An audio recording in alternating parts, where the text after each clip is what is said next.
بسم اللہ الرحمن الرحیم۔ میرے محترم دوستوں بزرگوں، حضرت حسین رضی اللہ تعالیٰ عنہ کے متعلق باتیں چل رہی تھی۔ ابھی تک ہم حضرت حسین رضی اللہ تعالیٰ عنہ کے بارے میں یہاں تک پہنچے ہیں کہ حضرت حسین رضی اللہ تعالیٰ عنہ کا تعلق حضرت ابو بکر، حضرت عمر، حضرت عثمان اور اپنے والد ماجد بزرگوار حضرت علی رضی اللہ عنہ کے زمانے میں ان کے ساتھ ان کا تعلق کیسا تھا۔ اس کے بعد حضرت علی رضی اللہ تعالیٰ عنہ کا انتقال ہو گیا اور آپ شہید ہو گئے۔ اس کے بعد جو ہے آپ کے بڑے بھائی حضرت حسن رضی اللہ تعالیٰ عنہ وہ آپ کے والد ماجد کی جگہ خلیفہ بنے، لیکن آپ نرم مزاج تھے اور خون ریزی کو پسند نہیں کرتے تھے، اس لیے آپ نے جو ہے حضرت امیر معاویہ رضی اللہ تعالیٰ عنہ کے ہاتھ پہ بیعت کر لی، لیکن اپنے بھائی کے حضرت حسین رضی اللہ تعالیٰ عنہ نے مخالفت کی، لیکن پھر بھی جو ہے بھائی کے اصرار پر آپ اپنے سر کو اپنے بھائی کے سامنے جھکانا پڑا۔ پھر اس کے بعد جب حضرت حسن رضی اللہ تعالیٰ عنہ کا انتقال ہو گیا اور حضرت حسین رضی اللہ تعالیٰ عنہ نے حضرت حسن کی جگہ لی، اور حضرت امیر معاویہ رضی اللہ تعالیٰ عنہ اپنے انتقال سے پہلے اپنے حیاتی کے اندر اپنے بیٹے یزید کے ہاتھ پر بیعت لے رہے تھے، اور چنانچہ کچھ دنوں کے بعد حضرت امیر معاویہ رضی اللہ تعالیٰ عنہ کا بھی انتقال ہو گیا۔ پھر یزید حضرت معاویہ رضی اللہ تعالیٰ عنہ کی جگہ تخت پر بیٹھا اور اس نے حضرت حسین رضی اللہ تعالیٰ عنہ کو اپنے سے بیعت کرنے پر آمادہ کیا، اور حضرت حسین رضی اللہ تعالیٰ عنہ اس پر آمادہ نہ ہوئے۔ تو ہماری بات اب تک یہاں پہنچی تھی، اب جو ہے ہم اس کے آگے آپ کی خدمت میں تو آگے کی تفصیلات رکھتے ہیں۔ بسم اللہ الرحمن الرحیم۔ محمد بن حنفیہ کا مشورہ۔ ولید کے پاس سے واپس آنے کے بعد حضرت حسین رضی اللہ عنہ بڑی کشمکش میں ہو گئے۔ آپ کو اس مشکل سے مفر کی کوئی صورت نظر نہ آتی تھی۔ ایک طرف آپ یزید کی بیعت دل سے سخت ناپسند کرتے تھے، کیونکہ اس کی ولی عہدی کی بیعت خلفائے راشدین کے اسلامی طریقہ انتخاب کے بالکل خلاف، غیر شرعی اور قیصر و کسریٰ کی طرز کی پہلی شخصی و موروثی بادشاہت تھی۔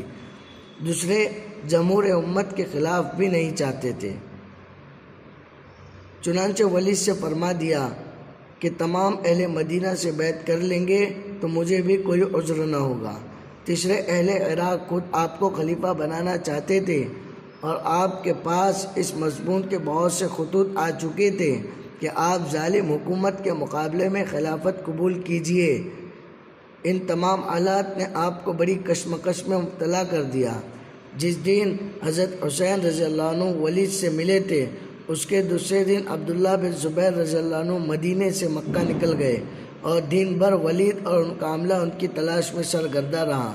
اس لیے حضرت حسین رضی اللہ عنہ کا کسی کو خیال نہ آیا۔ اس کے بعد دوسرے دن ولید نے پھر حضرت حسین رضی اللہ عنہ کے پاس یاد دہانی کے لیے آدمی بھیجا۔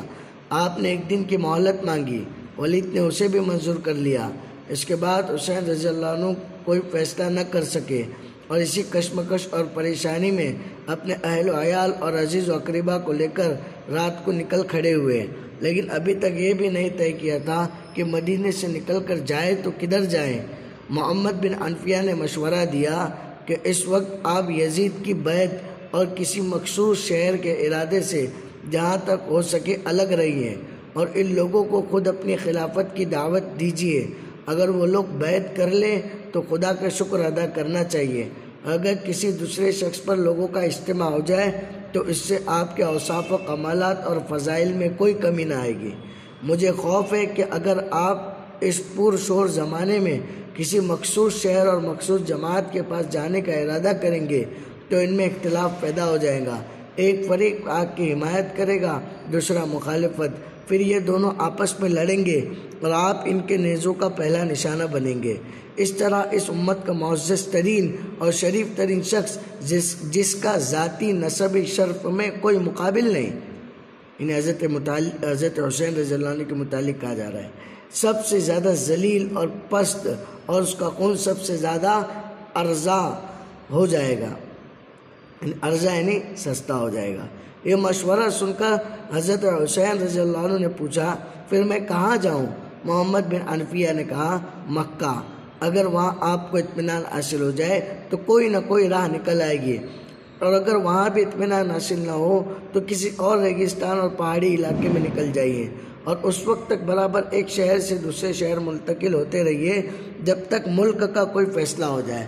اس درمیان میں آپ کسی نہ کسی نتیجے پر پہنچ جائیں گے۔ جب واقعات سامنے آ جاتے ہیں اس وقت آپ کی رائے بہت زیادہ صائب ہو جاتی ہے اور آپ کا طریقہ کار بہت زیادہ صحیح ہو جاتا ہے۔ حضرت حسین رضی اللہ عنہ نے محمد بن عنفیہ کا مشورہ پسند کیا اور فرمایا، تمہاری نصیحت بہت محبت آمیز ہے، تمہاری رائے بھی صائب ہوگی۔ حضرت حسین رضی اللہ عنہ کا سفر مکہ اور عبداللہ بن مطیع کا مشورہ۔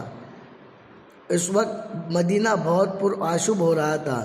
اس کے مقابلے میں اگر کہیں امن تھا تو وہ حرم محترم میں تھا، یعنی مکہ میں، اور حضرت حسین رضی اللہ عنہ کے پاس کوفہ سے خط پر خط اور آدمی پر آدمی آ رہے تھے کہ آپ کوفہ تشریف لائیے، ہم سب جانثاری کے لیے تیار ہیں۔ لیکن محمد بن عنفیہ نے کسی دوسرے مقام پر جانے کی مخالفت کی تھی اور مکہ ہی میں قیام کرنے کا مشورہ دیا تھا، اس لیے حضرت حسین رضی اللہ عنہ نے مدینہ چھوڑ کر مکہ جانے کا ارادہ کر لیا۔ چنانچہ شعبان 60 ہجری میں اہل و عیال مکہ روانہ ہو گئے۔ راستے میں عبداللہ بن مطیع ملے، انہوں نے آپ کو مدینے سے جاتے ہوئے دیکھا تو پوچھا، میں آپ پر فدا ہوں، کہاں کا ارادہ ہے؟ فرمایا، فی الحال مکہ جاتا ہوں۔ عبداللہ نے کہا، اس میں مذائقہ نہیں، مگر خدا کے لیے کوفہ کا قصد نہ کیجیے گا، وہ منحوس شہر ہے، وہاں آپ کے والد شہید کیے گئے، آپ کے بھائی بے یار و مددگار چھوڑ دیے گئے، نیزے سے زخمی ہوئے، جان جاتے جاتے بچی۔ آپ حرم میں بیٹھ جائیے، آپ عرب کے سردار ہیں، حجازی آپ کے مقابلے میں کسی کو نہ مانیں گے۔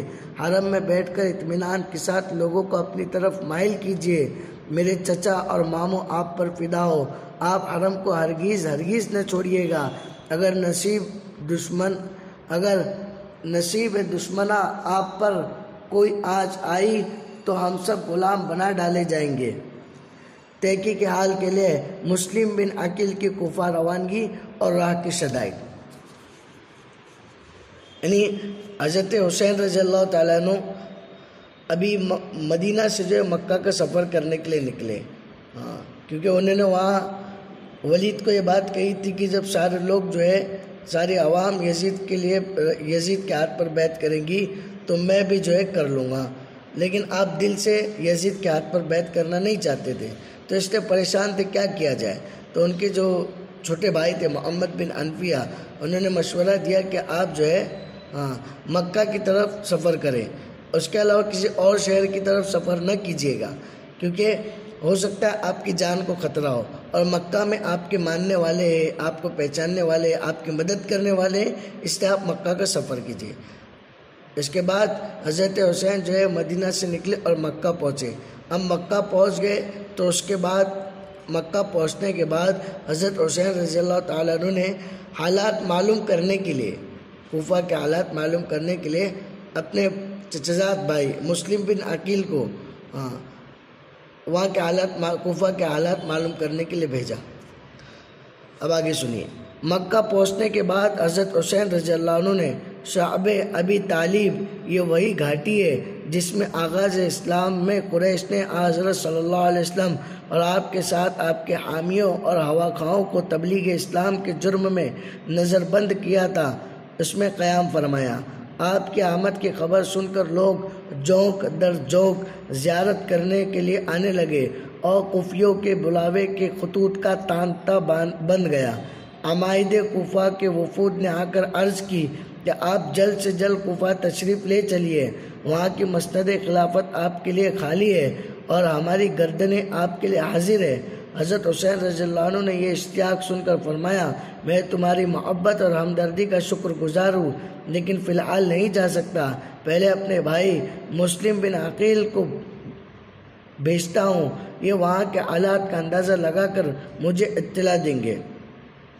اس وقت کوفہ کا قصد کروں گا۔ چنانچہ مسلم کو ایک خط دے کر کوفہ روانہ کیا کہ وہ براہ راست خود حالات کا صحیح اندازہ لگا کر اطلاع دے، اور اگر حالات کا رخ کچھ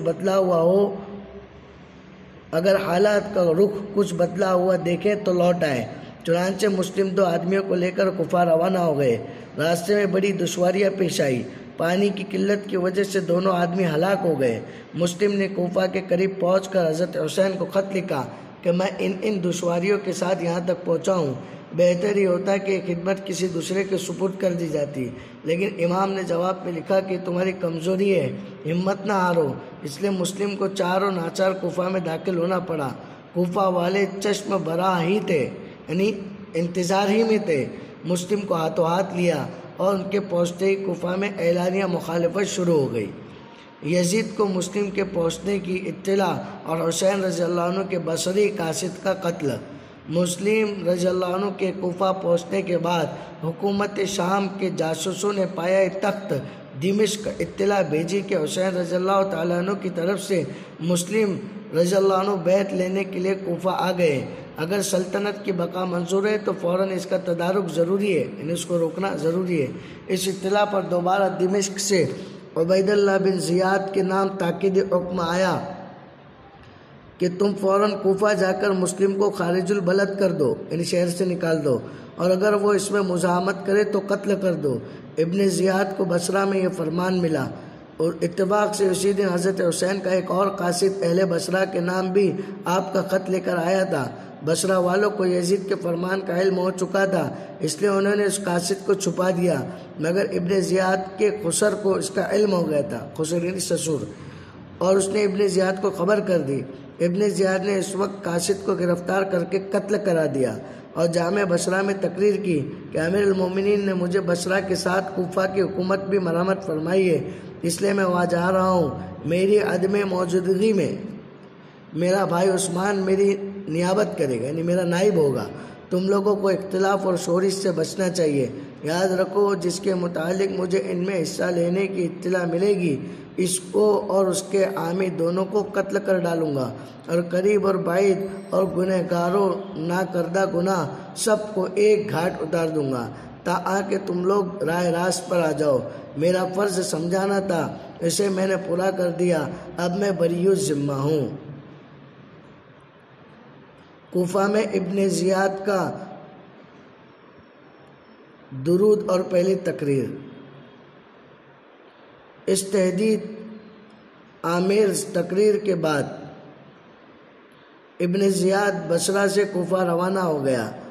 اہل کوفہ حضرت حسین رضی اللہ عنہ کے لیے چشم برا تھے، یعنی ان کے آنے کا انتظار کر رہے تھے، اور آپ کے دھوکے میں ہر باہر سے آنے والے کو دیکھ کر مرحبا بابن رسول اللہ کا نعرہ لگاتے تھے۔ اس لیے ابن زیاد کوفہ میں جن جن راستوں سے گزرا یہی نعرہ سنائی دیا۔ ان کو سن کر جوش غضب سے لبریز ہو گیا اور سیدھا جامع مسجد پہنچا اور لوگوں کو جمع کر کے تقریر کی کہ باشندگان کوفہ امیر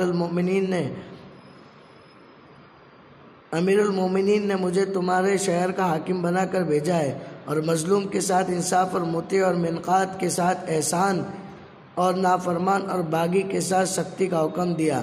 میں اس حکم کی پوری پابندی کروں گا، فرما برداروں کے ساتھ پیدرانہ شفقت سے پیش آؤں گا، لیکن مخالفوں کے لیے سم قاتل ہوں۔ تو میرے محترم دوستو بزرگوں، آج کے لیے جو اتنا ہی کافی ہے۔ آگے انشاءاللہ جو ہے آگے کی تفصیلات آپ کی خدمت میں پیش کی جائے گی۔ السلام علیکم ورحمۃ اللہ وبرکاتہ۔